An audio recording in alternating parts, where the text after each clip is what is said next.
Hello दोस्तों, examination classes में आपका स्वागत है। आज मैं आप लोगों के सामने फिर से वीडियो री एग्जाम का सेट नंबर 3 रीजनिंग लेके उपस्थित हुआ। चलिए ये देखते हैं इसमें कौन कौन से क्वेश्चन बनेंगे, पिछले वाले क्वेश्चन से किस तरीके अगले वाले क्वेश्चन रिलेट करेंगे। मीन्स इसके पहले जो मैंने 2 सेट ला चुका हूं, मीन्स फर्स्ट पेपर 2018 का डिस्कस कर दिया था।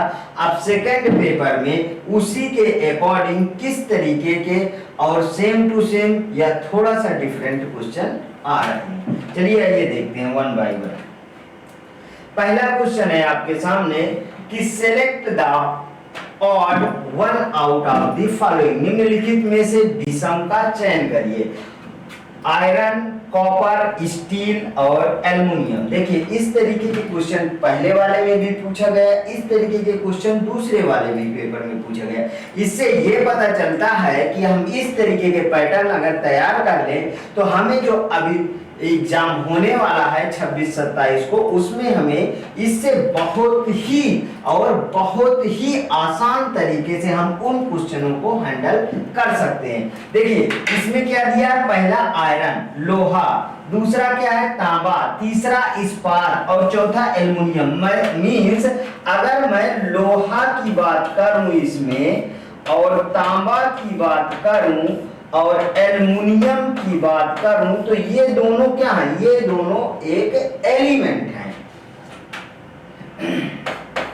ये क्या है, ये तीनों क्या है, एलिमेंट हैं। ठीक, और इन तीनों के अलावा मैं अगर इस्पात की बात करूं तो ये कई सारे एलिमेंट से मिलके बनता है इस्पात। तो ये सब क्या है, ये है एलिमेंट। और ये बहुत तरीके के एलिमेंट्स से हम इस्पात को तैयार करते हैं। तो इनका डिफरेंस कौन सा होगा, इस्पात होगा। मींस सी ऑप्शन करेक्ट है। नेक्स्ट क्वेश्चन देखते हैं। हाँ, दिए गए विकल्पों में से उस आकृति का चयन करें जो निम्नलिखित आकृति श्रृंखला में क्वेश्चन मार्क को प्रतिस्थापित कर सकती है। देखिए जिस तरीके से पहला वाला से दूसरा बना है उसी तरीके हमें तीसरे वाले से चौथा को बनाना है। तो सबसे पहले देखिए ये 90 एंगल रोटेट किया है, तो हम इसको 90 एंगल जब रोटेट करेंगे तो कुछ इस तरीके की ये डायग्राम बन के आएगा। देखिए 90 अंश का हमने इसको रोटेट कर दिया। अब जब इसको हमने 90 अंश से रोटेट किया है तो ये भी तो 90 अंश रोटेट होगा। मींस इसके बीच वाला भी तो 90 अंश रोटेट होगा। देखिए हर एक लाइन 90 अंश पे रोटेट हुई है, तो हर एक लाइन रोटेट हुई है तो ये भी रोटेट हो गया।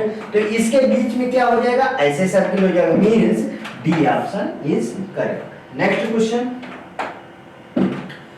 निम्नलिखित में से विषम नाम का चयन करें। विषम नाम इसमें Tony Blair, Blaise Pascal, sir Isaac Newton, James Prescott joule. देखिए इसमें ब्लेस पास्कल मतलब कि दाब का मात्रक क्या है, पास्कल। दाब का मात्रक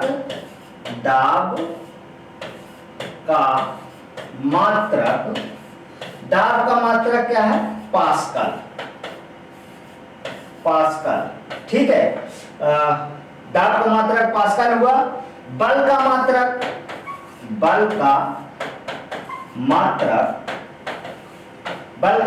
क्या है, न्यूटन। ठीक, जेम्स प्रेस्कॉट जूल ना। तो कार्य का मात्रक बताइए, कार्य का मात्रक जूल है। मींस कहा जाए तो ये तीनों जो नीचे के हैं बी सी डी, तीनों साइंटिस्ट हैं जिनके नाम पे कोई ना कोई मात्रक की खोज हुई थी। मींस ये तीनों साइंटिस्ट हैं जो एक बहुत बड़ा योगदान दिए थे। जबकि टोनी ब्लेयर यूके के पूर्व प्रधानमंत्री थे। यूके के पूर्व प्रधानमंत्री कौन थे, टोनी ब्लेयर थे। ठीक है, पूर्व प्रधानमंत्री टोनी ब्लेयर थे। मींस इसमें डिफरेंट कौन सा हुआ, ए हुआ। नेक्स्ट क्वेश्चन, उस शब्द का चयन करें जो निम्नलिखित समूह से संबंधित नहीं है। अच्छा, बड़ौदा, चेन्नई, बॉम्बे, कलकत्ता, कोचीन, पांडिचेरी, कानपुर, पूना, कालीकट। तो देखिए इसमें कुछ पुराने नाम दिए गए हैं, कुछ नए नाम दिए गए हैं, कुछ पुराने नाम दिए गए, कुछ नए नाम दिए गए। तो अगर इनके ऑप्शन देखिए, चेन्नई, कोचीन, कानपुर और पूना, तो इसमें देखिए जो चेन्नई है, चेन्नई वो डिफरेंट है इन तीनों का, क्योंकि ये तीनों पुराने नाम है, चेन्नई नया नाम है। कुछ नाम मैं आपके सामने प्रस्तुत कर रहा हूं, उनको आप नोट कर लीजिए। मद्रास, सबसे पहले लिखिए मद्रास। मद्रास किसका नाम है? चेन्नई का। देखिए ये पुराना नाम है, इधर मैं पुराना नाम लिख देता हूं, पुराना नाम, और इधर आधुनिक नाम, आधुनिक नाम। ठीक है। अब मद्रास को क्या कहते हैं? मद्रास को कहते हैं चेन्नई। इसका नया नाम क्या हो गया? चेन्नई। सभी को आप अच्छे से इसको डिटेल में आप समझिएगा। अब देखिए दूसरा लिखिए बड़ौदा। बड़ौदा क्या था? बड़ौदा। बड़ौदा का नया नाम क्या है? वडोदरा। नया नाम क्या है? वडोदरा। वडोदरा, वडोदरा ना, वडोदरा। ठीक है, ये नया नाम है। अब देखिए बॉम्बे। बॉम्बे, बॉम्बे ये पुराना नाम है, इसका नया नाम क्या है? मुंबई। मुंबई, नया नाम मुंबई। इसके बाद कलकत्ता, क्या था? कलकत्ता। कलकत्ता नाम पुराना था, अब क्या नाम हुआ? कोलकाता। कोलकाता। ठीक है, कोलकाता। अब लिखिए कोचीन। कोचीन, कोचीन, कोचीन का नया नाम क्या है? कोची। नया नाम क्या है? कोची। कोची। ठीक, नया नाम क्या है? कोची। ठीक, ये नया नाम है। अब आगे लिखिए पांडिचेरी। पांडिचेरी, ये क्या है? पुराना नाम। इसका नया नाम क्या है? पुदुचेरी। इसका नया नाम पुदुचेरी। ठीक, नया नाम पुदुचेरी। और लिखिए हाँ कानपुर। कानपुर को पहला पुराना नाम किस नाम से जाना जाता है? कानपुर। कानपुर, कानपुर। तो इसका नया नाम क्या है? कानपुर। इसका नया नाम हुआ कानपुर। पूना, पुराना नाम क्या है? पूना। इसका नया नाम क्या है? पुणे या पुणे। ठीक,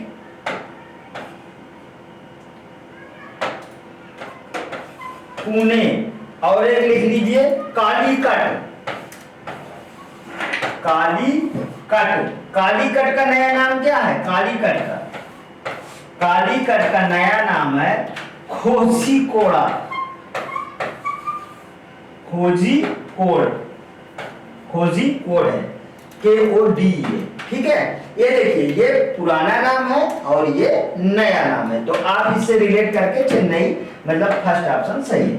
चलिए अगला क्वेश्चन देखिए। 40 सिपाहियों में से 17 क्रिकेट खेलते हैं, 19 फुटबॉल खेलते हैं और 3 क्रिकेट और फुटबॉल दोनों खेलते हैं। उन छात्रों की संख्या की पहचान करें जो ना तो क्रिकेट खेलते हैं और ना ही फुटबॉल खेलते हैं। दोस्तों same to same question, same to same question previous paper में मैं इसको डिस्कस किया था। अब देखिए वही पेपर दूसरे मतलब वही सेम टू सेम क्वेश्चन दूसरे वाले पेपर में आ रहा है। तो इस तरीके क्वेश्चन बार बार आप एनालिसिस करिए। चलिए आइए इसको देखते हैं। हमारे पास कितना 40 सहपाठियों में से मतलब टोटल कितना 40।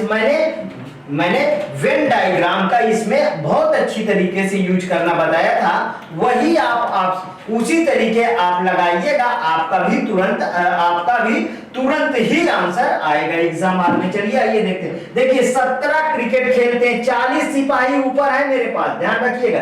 17 क्रिकेट खेलते हैं, तो ये बॉक्स बनाइए जिसमें लिखिए क्रिकेट।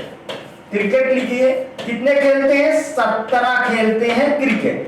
दूसरा क्या बोल रहा? 19 फुटबॉल खेलते हैं, 19 फुटबॉल खेलते हैं। तो ये एक दूसरा बॉक्स बनाइए, दूसरा सर्कल बनाइए जिसमें लिखिए 19 फुटबॉल, 19 फुटबॉल खेलते हैं। और 3 क्रिकेट और फुटबॉल दोनों खेल रहे हैं, तो 3 क्या होगा, दोनों के बीच में आ जाएगा, मिक्स हो जाएगा, दोनों खेलते हैं। उन छात्रों की संख्या की पहचान करें जो ना तो क्रिकेट खेलते हैं और ना ही फुटबॉल खेलते हैं। तो देखिए टोटल फुटबॉल खेलने वालों की संख्या कितनी है, अगर मैं 19 में से 3 घटा दूंगा तो 16 आ जाएगी टोटल खेलने वालों की संख्या। और मतलब कि टोटल मैं बोल रहा हूं फुटबॉल, ओनली फुटबॉल खेलने वाले, केवल फुटबॉल खेलने वाले 16 हैं। केवल क्रिकेट खेलने वाले 17 में से 3 घटा दीजिए तो कितना आएगा बताइए, 17 में से 3 जब चले जाएंगे तो यहाँ 14 आएगा।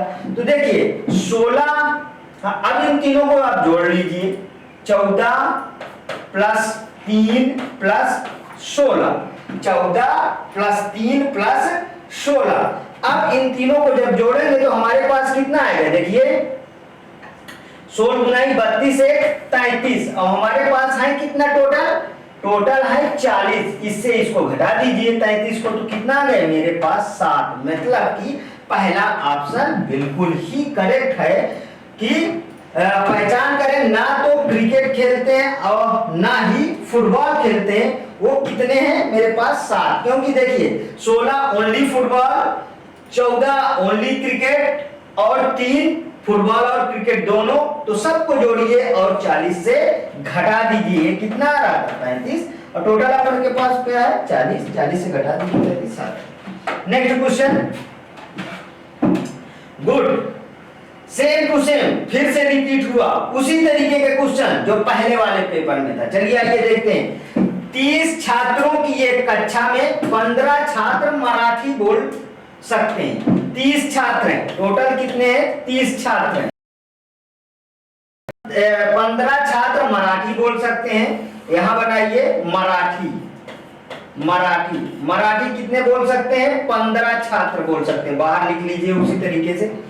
17 हिंदी बोल सकते हैं, इसके बगल में लाइए हिंदी, हिंदी कितने बोलने वाले हैं 17, ये लीजिए 17 लिख लिया। और 13 अंग्रेजी बोल सकते हैं, और 13 अंग्रेजी बोल सकते हैं। तो मतलब कि 3 वाला डायग्राम है, 3 वाला वेन डायग्राम है। 13 क्या बोल सकते हैं, अंग्रेजी बोल सकते हैं, ये लिख दीजिए अंग्रेजी का एक गोला बना लीजिए। 5 छात्र अंग्रेजी तथा मराठी दोनों बोल सकते हैं, बोल सकते हैं। और इनमें से देखिए जो बच्चे गलती करते हैं वो ये वाली लाइन पे गलती करते हैं, ये मैं पिछले वाले भी क्वेश्चनों में इंडिकेट किया था। मीन्स 2 छात्र हिंदी भी बोल सकते हैं, तो 2 तो कॉमन हो गया, बचा 3 अंग्रेजी और मराठी। देखिए अंग्रेजी और मराठी कहाँ है, ये 3, यहाँ पे 5 हो गया। अब क्या बोलता है 6 छात्र केवल अंग्रेजी बोलते हैं, 6 छात्र केवल अंग्रेजी मतलब ओनली अंग्रेजी 6 छात्र बोलते हैं, और 7 छात्र केवल हिंदी बोलते हैं, 7 छात्र केवल हिंदी बोलते हैं। अब इसको निकाल लीजिए आप, तो इसमें पूछा कितने छात्र केवल मराठी बोलते हैं, मीन्स हमको ये वाली संख्या यहाँ पे जो आएगा वो वाली संख्या निकालना, ठीक है। तो देखिए हमें अगर हम इन सब को जोड़ देते हैं तो 17 के बराबर होना चाहिए। तो 7 3 10 2 12 12 5 17, ये लीजिए 1 निकल आया। इसको जोड़िए 6 5 11 11, 7 3 10 2 12 और 12 5 17, ठीक है। अब यहाँ पे कितना था 13 था ना, तो हाँ 6 5 11 11 2 13, मीन्स कि कहीं पे मैंने रॉन्ग लिख दिया क्या, जरूर कहीं पे रॉन्ग लिख दिया। यहाँ पे देख देता हूँ, 2 हिंदी बोल सकते हैं, 2 हिंदी भी बोल सकते हैं, ठीक है। 2 और 3 5 हो गया। 6 छात्र केवल अंग्रेजी बोलते हैं, सही है। 7 छात्र केवल हिंदी बोलते हैं, केवल हिंदी वाला भी बोलते हैं, 7 छात्र बिल्कुल सही है। तो अब यहां पे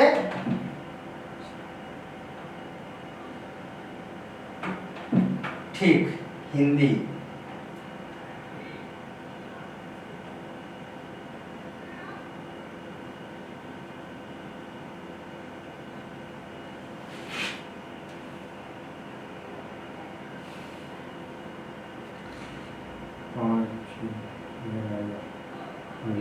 मराठी 5 छात्र, 5 छात्र अंग्रेजी और मराठी।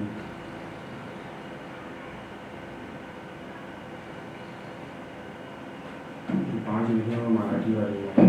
हिंदी हिंदी हिंदी 17 हिंदी बोलते हैं।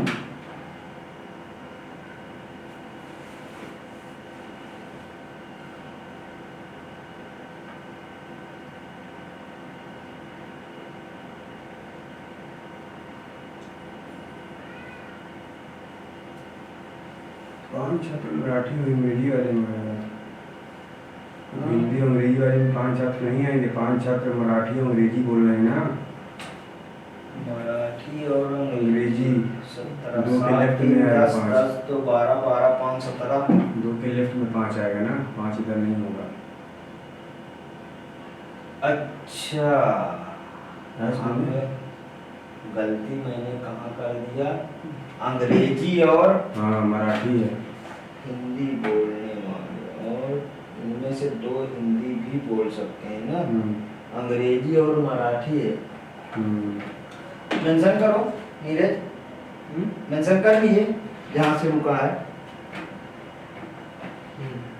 ना। फिर से क्वेश्चन में शुरू कर रहा हूँ। हाँ ये वाले में आना चाहिए, यहाँ लिख गया बेटा,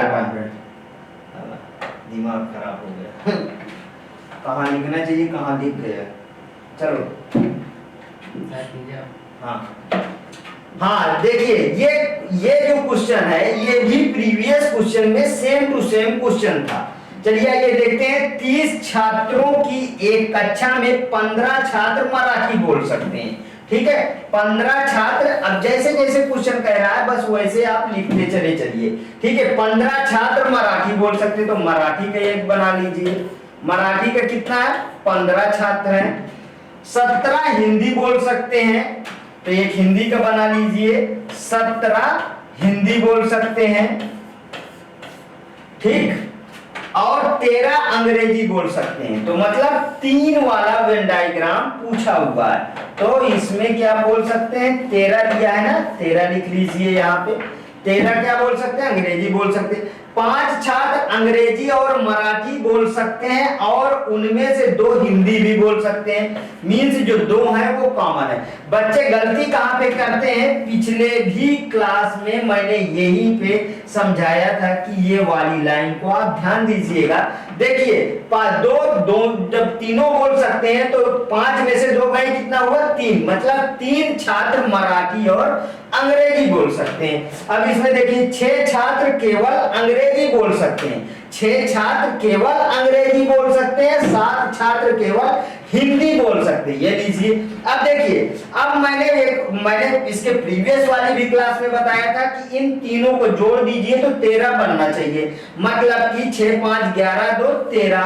अब इसको देखिए जोड़ दीजिए तो कितना बनना चाहिए, 17। मतलब कि 6 4 10 और 10 7 17। ठीक है, 6 4 10 10 7 17। पूछा क्या है, कितने छात्र केवल मराठी बोल सकते हैं। तो अब इन तीनों को जोड़िए, 7 7 3 10 2 12 12 और यहाँ पे कितना आएगा, 12 3 15। मतलब कि जो 15 है, 15 वो उसमें से इन तीनों को घटा दीजिए तो हमारे पास 3 आता है। मीन्स कि बी ऑप्शन बिल्कुल करेक्ट है। अब इसमें से केवल मराठी बोलने वाले 3, केवल हिंदी बोलने वाले 6 और केवल अंग्रेजी बोलने वाले 6।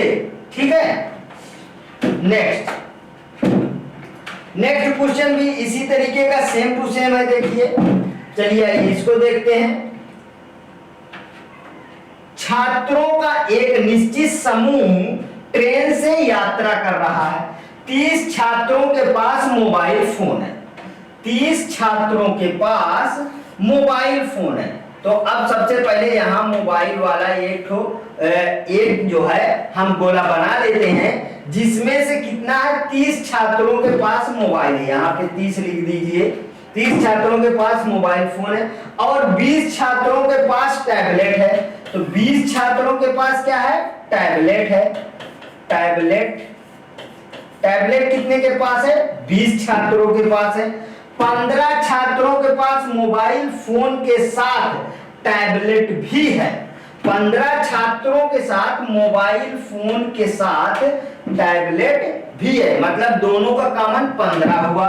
ठीक है, टैबलेट भी है, जबकि अन्य 15 छात्रों के पास ना तो मोबाइल फोन है और ना ही टैबलेट है। तो यहाँ पे आप 15 जो लिख लीजिए, ना वाले लिख लीजिए बाहर। अब इसमें से जब 20 में से 15 घटाएंगे 5 आएगा, मींस ओनली टैबलेट वाले 5। ठीक है, अब ओनली मोबाइल वाले 30 में से 15 घटाएंगे 15।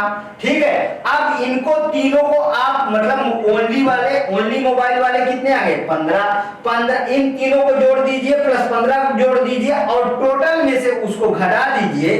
टोटल में से, जबकि टोटल हमारे पास दिया नहीं, तो अब इसको भी जोड़ दीजिए, तब उसके पास आपका आंसर आ जाएगा कि यात्रा करने वाले छात्रों में कुल संख्या कितनी थी। कुल तो ही पूछ रहा है। देखिए 15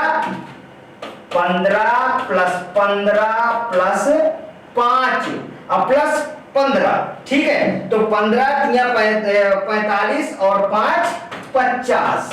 ठीक, कितना आया संख्या? 50 है। कहीं आंसर बिल्कुल करेक्ट, सी ऑप्शन बिल्कुल करेक्ट है, 50 आ गया। नेक्स्ट क्वेश्चन देखिए, दिए गए चित्र में त्रिभुजों की कुल संख्या कितनी है? तो त्रिभुज निकालना है। देखिए 1 2 3 4 5 6, 6 यहाँ पे लिख दीजिए। दो वाले बनने वाले देखिए, एक ऐसे बना, एक ऐसे बनेगा और एक ऐसे बनेगा और एक ऐसे बनेगा, मींस 4 और बनेंगे। तो 6 4 कितना होगा? 10। टोटल कितना है? देखिए सी नंबर सही।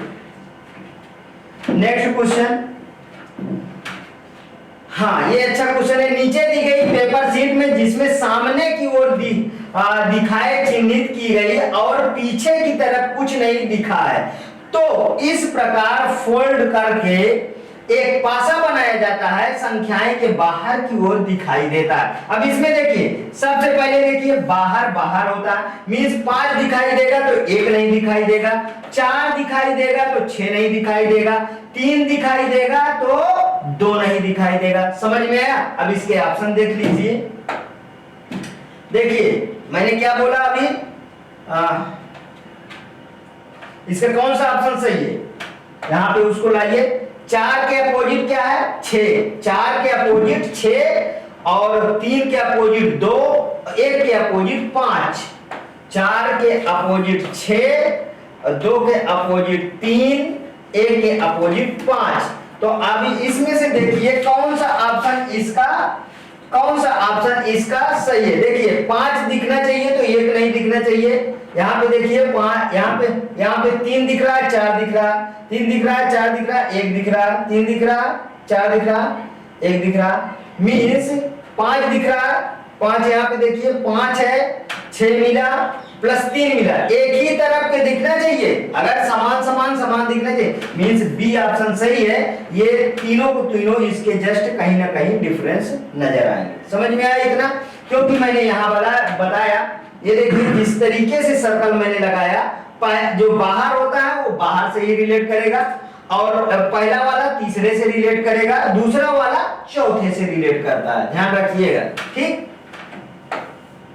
नेक्स्ट क्वेश्चन, एक व्यक्ति अपने घर से निकलता है और पूर्व की ओर 10 किलोमीटर चलता है। देखिए ध्यान से समझिएगा, एक व्यक्ति अपने घर से निकलता है और पूर्व की ओर 10 किलोमीटर चलता है। ये लीजिए 10 किलोमीटर मैंने इसको चला दिया। फिर वह दाएं मुड़ता है, दाएं मुड़ता है और 5 किलोमीटर चलता है। 5 किलोमीटर फिर से चला, दाएं मुड़ा तो फिर वह 180 अंश मुड़ जाता है। मीन्स 180 अंश जब ये मुड़ेगा तो कुछ ऐसे मुड़ेगा ना, ऐसे, तो मीन्स 180 अंश मुड़ेगा तो इस तरीके जाएगा। 180 अंश मुड़ जाता है और 10 किलोमीटर चलता है, मतलब ये टोटल दूरी कितनी हुई इसकी? 10 किलोमीटर हो गई, ठीक। अंत में वह बाएं मुड़ता है और 10 किलोमीटर चलता है। फिर से बाएं मुड़ा और 10 किलोमीटर चला। वह अपने आरंभिक स्थान से कितनी दूरी पे? देखिए 10 में से 5 घटा दीजिए, ये कितना है? ये 5 किलोमीटर, ठीक, आंसर क्या है 5, 5 कहीं पे है, बिल्कुल करेक्ट, बी ऑप्शन सही है। नेक्स्ट क्वेश्चन समझ में आया? नेक्स्ट क्वेश्चन पे आ जाइए।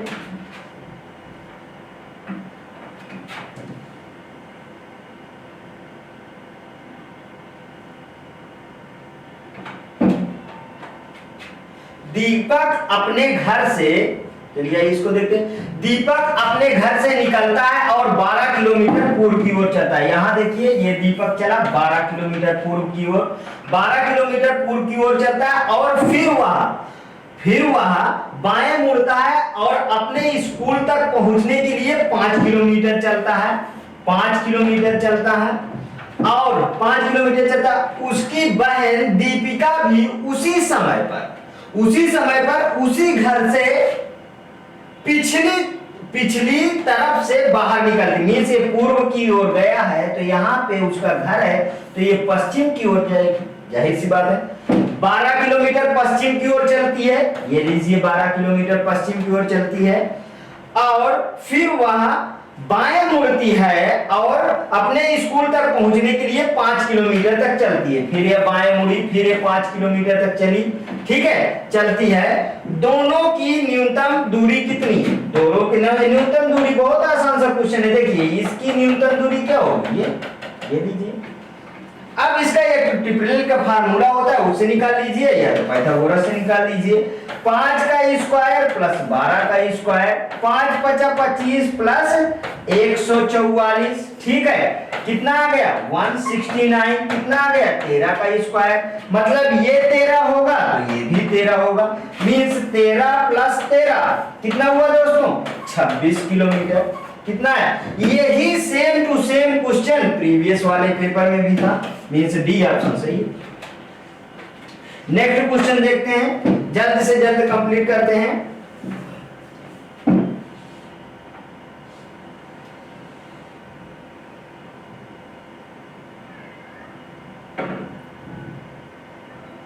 प्रत्येक सुबह शेखर अपने घर से निकलता है और सूरज की दिशा में इस प्रकार चलता है कि उसकी परछाई उसके पीछे बनती है, उसकी परछाई उसके पीछे बनती है। तो अब देखिए सूरज कहां पे है? यहां पे है, ठीक, सूरज यहां पे है और वह अपने कार्यालय से निकलता, मतलब उसकी परछाई उसके पीछे बनती है तो ये आगे की ओर चलता होगा, जाहिर सी बात है। वह अपने कार्यालय तक पहुंचने के लिए 12 किलोमीटर चलता है, ये देखिए 12 किलोमीटर मतलब पूर्व की ओर चला। शाम को सूर्यास्त से ठीक पहले वह अपने कार्यालय से निकलता है और फिर सूरज की दिशा में इस प्रकार चलता है कि उसकी परछाई ठीक उसके पीछे बनती है। मीन्स कि अब यहाँ पर देखिए उसका कार्यालय है, जब यहाँ पे कार्यालय है तो अब वो पीछे की ओर जा रहा है, मतलब अब सूर्य कहाँ पे है? अब सूर्य यहाँ पे आ गया होगा, ठीक है, पश्चिम की ओर आ गया। तो जब ये इधर से फिर से इधर की ओर आएगा तब इसकी परछाई बैक साइड में बनेगी, बिल्कुल करेक्ट है, बैक साइड में बनेगी, ठीक है। तो मतलब सूर्य ये इधर जब पूरब था तो इधर क्या होगा? इधर पश्चिम होगा। मैंने डायरेक्शन बनाया, जब भी अगर क्वेश्चन आए तो ईस्ट, वेस्ट, नॉर्थ और साउथ, यही डायरेक्शन आप अप्लाई करिए, कभी भी क्वेश्चन गलत नहीं होगा। कहां तक हमने पहुंचा देखिए, उसकी परछाई ठीक उसके पीछे बनती है। वह 9 किलोमीटर चलता है। पहले कितना चला था? पहले 12 किलोमीटर चला था, फिर उसने कितने किलोमीटर चलेगा? फिर उसने 9 किलोमीटर चला, ठीक है। जब 9 किलोमीटर चला मींस कि ये यहां तक आएगा 9 किलोमीटर, ठीक है। 9 किलोमीटर चला, फिर बाएं मुड़ता है, मींस बाएं मुड़ता है, अपने जिम तक पहुंचने के लिए 4 किलोमीटर चलता है। जब बाएं मुड़ा, बाएं किधर होगा? नीचे होगा इसके, ठीक है। 4 किलोमीटर चलता है, 4 किलोमीटर चलता है। उसके घर के बीच सबसे छोटी दूरी, मतलब यहाँ उसका जिम है, जब वहां यहाँ उसका जिम है तो सबसे छोटी दूरी कौन सी है? ये है 9 किलोमीटर इधर चला है। 12 में से 9 गए कितना होगा? 3 हो गया, ठीक है। 12 में से 9 गए 3 हो गया, 4 ये, इसका त्रिपुलेट निकाल लीजिए, या तो 3 का स्क्वायर करिए प्लस 4 का स्क्वायर करिए। 3 त्रिकाई 9 प्लस 4 चौक 16, कितना है दोस्तों? √25 मीन्स 5 आंसर कितना कहीं पे है? हाँ, सी ऑप्शन बिल्कुल करेक्ट, 5 किलोमीटर। ठीक, नेक्स्ट क्वेश्चन, निम्नलिखित में से किसे फोल्ड करके एक उचित क्यूब में परिवर्तित किया जा सकता है? उचित क्यूब में परिवर्तित किया जा सकता है। मैंने बताया कि डायग्राम ऐसे होना चाहिए जिससे फोल्ड करने पे एक दूसरे आपस में रिलेट कर जाए। देखिए आपस में नहीं होते, ये भी नहीं बनेगा, ये भी नहीं बनेगा। इसकी अलग से एक मैं क्लास लगा दूंगा। देखिए बाहर का बनेगा, पहला जो है तीसरे से संबंधित होगा, दूसरा चौथे से संबंधित होगा, मींस बी ऑप्शन बिल्कुल करेक्ट। चलिए नेक्स्ट क्वेश्चन देखिए, सॉरी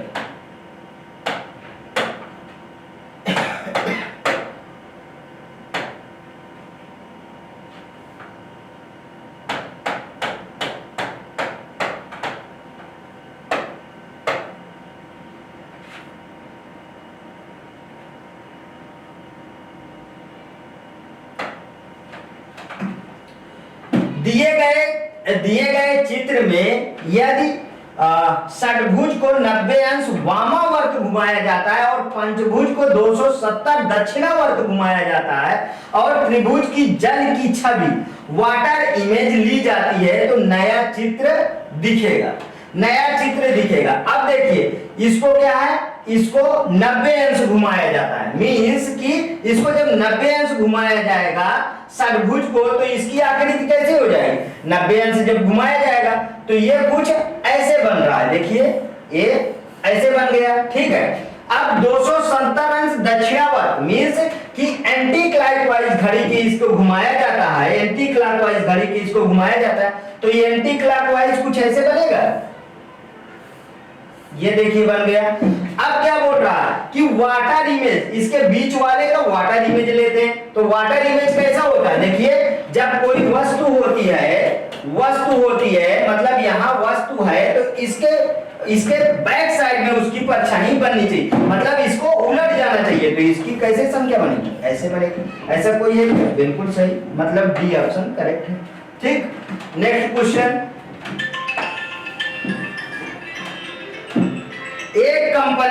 एक कंपनी का अगले वर्ष के लिए बिक्री को 20% अधिक बढ़ाने का लक्ष्य है। उपयोग किए जाने वाले पदार्थों की लागत में कमी के साथ साथ मार्जिन अधिक होने की उम्मीद है। इनमें से कौन सा निष्कर्ष निश्चित रूप से इससे निकाला जा सकता है? अब सही से पहले क्वेश्चंस को पढ़ लीजिएगा। एक कंपनी का अगले वर्ष के लिए बिक्री का प्रतिशत 20 वर्ष अधिक बढ़ाने का लक्ष्य है।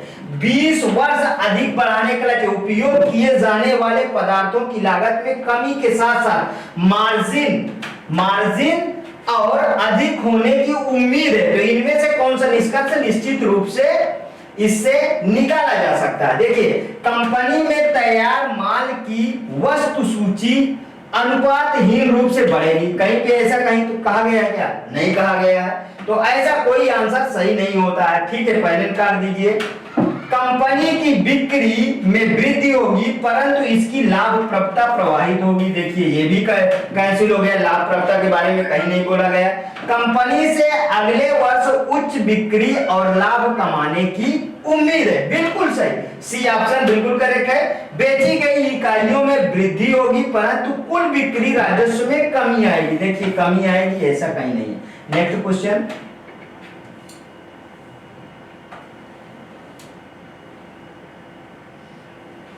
चलिए इस क्वेश्चन को देखते हैं। एक रिटेल स्टोर वेफर्स के एक बड़े पैकेट पर अंकित मूल्य पर 20% छूट दे रहा, 20% की छूट दे रहा।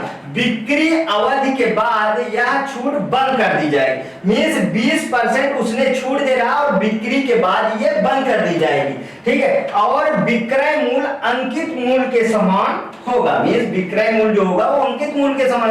ऊपर दी गई जानकारी से नीचे दिए गए निष्कर्ष में से कौन सा निष्कर्ष निकाला जा सकता है? देखिए 20% सेल खत्म हो जाने के बाद पैकेट का आकार 20% कम हो जाएगा, नहीं, ऐसा कहीं कहा गया कि क्या, मान लीजिए 100 है, 100 लेंगे तो इससे ऊपर जाएगा ना, मीन्स अधिक जाएगा, 20% थोड़ी ना रहेगा, ऐसा थोड़ी ना। सेल खत्म हो जाने के बाद स्टोर स्टॉक वेफर्स के बड़े पैकेट का रखना बंद कर देगा, ये भी बेकार है। कहीं ऐसा थोड़ी ना है पैकेट को बंद करना स्टॉक वेफर, मतलब देखिए इलीगल क्वेश्चन है, अगर देखा जाए तो इलीगल क्वेश्चन का ऑप्शन है ये कहीं रिलेट ही नहीं करता। आगे चलते हैं। 20% सेल खत्म हो जाने के बाद पैकेट की कीमत में 20% की वृद्धि की जाएगी, नहीं ऐसा भी नहीं है। 25% सेल खत्म हो जाने के बाद पैकेट की कीमत में 25% की वृद्धि की जाती चलती है। आइए इसको मैच करा लेते हैं। देखिए अंकित मूल्य कितना था, अंकित मूल्य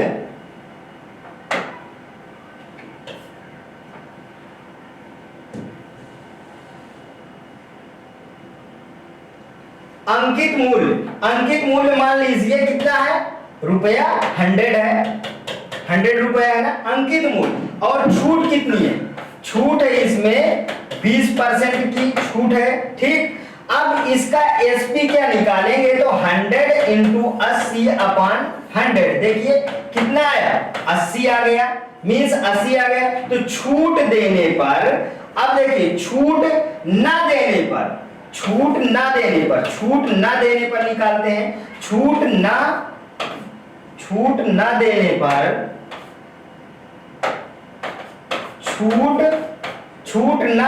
पर एसपी कितना बनेगा, एसपी जो अंकित मूल्य होगा वो कितना है, वो 100 है, ठीक है। तो मूल्य में जो वृद्धि होगी वो कितनी होगी, 100 माइनस यहाँ पे कितना है 80 घटा दो, कितना आ गया 20%। अब जब 20% तो इसका परसेंटाइल निकालो, मीन्स परसेंट वृद्धि कितनी होगी, चलिए इसको देख लेते हैं। परसेंट वृद्धि बराबर 20/80 इंटू कितना 100, तो ये कितना आ जाएगा बताइए, 25% आया कि नहीं आया, ठीक। मीन्स इसका डी ऑप्शन बिल्कुल करेक्ट है। कौन सा सही है इसमें, इसका डी ऑप्शन सही है। नेक्स्ट क्वेश्चन देख लेते हैं।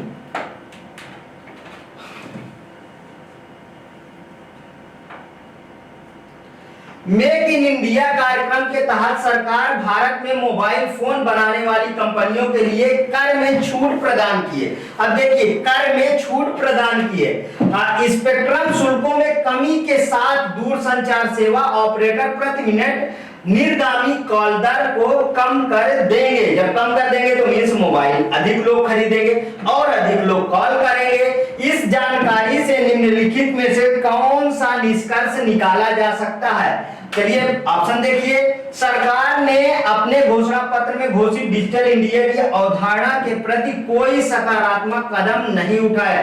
पहली बार तो सकारात्मक कदम नहीं उठाया, इस तरीके के कहीं पे भी आए ऑप्शन देखते ही इसको गलत करिए, ये नहीं होगा, ठीक है। आगे देखिए, उपयोगकर्ताओं को दिए लाभ के कारण मोबाइल की पहुंच के साथ साथ देश में इसके उपयोग के औसत मिनटों की भी बढ़ने की उम्मीद है। हाँ ये कुछ सही जा रहा है। सरकार चीन हैंडसेट, ऐसा कहीं बोला क्या, बिल्कुल गलत। मोबाइल हैंडसेट की लागत बढ़ेगी और उपयोगकर्ता पोस्टपेड, देखिए पोस्टपेड बिल्कुल गलत, मींस कौन सा ऑप्शन सही, बी ऑप्शन सही।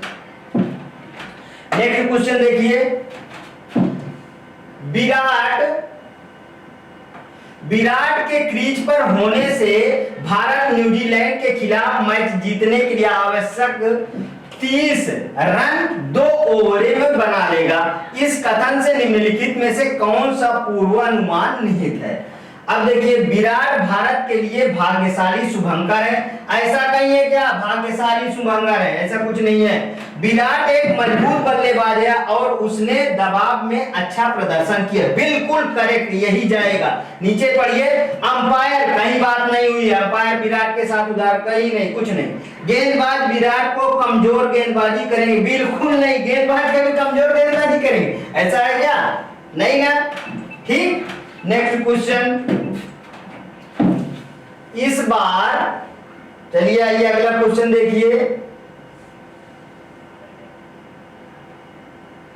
इस बार रेलगाड़ी से हमारी यात्रा बहुत आरामदायक थी क्योंकि हमने एसी श्रेणी के डिब्बों में अपनी टिकट बुक किए थे। ठीक, इस कथन से निम्नलिखित में से कौन सा पूर्वानुमान निहित है? यात्रा की सभी श्रेणियां यात्रियों को समान आराम प्रदान करती हैं। ऐसा है क्या ट्रेन में? ऐसा कहीं नहीं है। ठीक, अलग अलग श्रेणियां होंगी, ये गलत है। पहला ऑप्शन गलत। रेलगाड़ी में यात्रा सड़क से यात्रा से बेहतर, सड़क से यात्रा कहीं बात किया है क्या? ये भी गलत। एसी श्रेणी के डिब्बे शयनयान श्रेणी के डिब्बों की तुलना में यात्रियों को अतिरिक्त आराम प्रदान करते हैं। बिल्कुल करेक्ट, अतिरिक्त फैसिलिटी मिलती है, यही सही होना चाहिए। एसी श्रेणी के डिब्बे की टिकट उड़ान टिकटों से थोड़ी सस्ती है। क्या सेंटेंस है? देखिए, देखते ही आंसर सही के स्थान पे ही सही जा रहा है, अदरवाइज वो सब क्या है, वो सब ऑप्शन इससे रिलेट नहीं कर रहे हैं। नेक्स्ट क्वेश्चन देखिए, महेश को इस वर्ष अपने वेतन में सबसे अधिक वेतन वृद्धि प्राप्त हुई है क्योंकि उन्होंने अपने विभाग में सबसे अच्छा प्रदर्शन किया।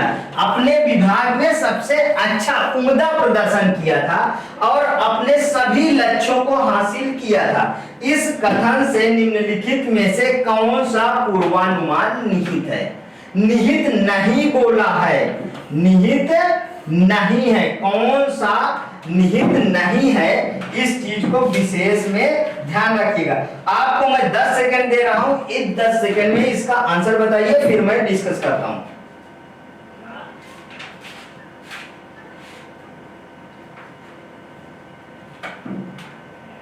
चलिए ये देखते हैं। देखिए, उच्च वेतन वृद्धि के लिए कार्यस्थल पर उच्च प्रदर्शन की आवश्यकता होती है, ऐसा कुछ नहीं है, ऐसा ना बोला गया है। तय किए गए लक्ष्य को हासिल करने का अर्थ कार्यस्थल पर उच्च प्रदर्शन होता है, ये भी नहीं है, क्योंकि उसने नहीं बोला है। इस कथन से निम्नलिखित में से कौन सा पूर्वानुमान निहित नहीं बोला है? तो अब देखिए, महेश के अन्य सहयोगी में से किसी ने भी अपने निर्धारित लक्ष्य को प्राप्त नहीं किया है। तो अगर देखिए क्वेश्चन का नहीं भी आता है तब भी सही होता है, ये भी एक ट्रिक है, ये ध्यान रखिएगा।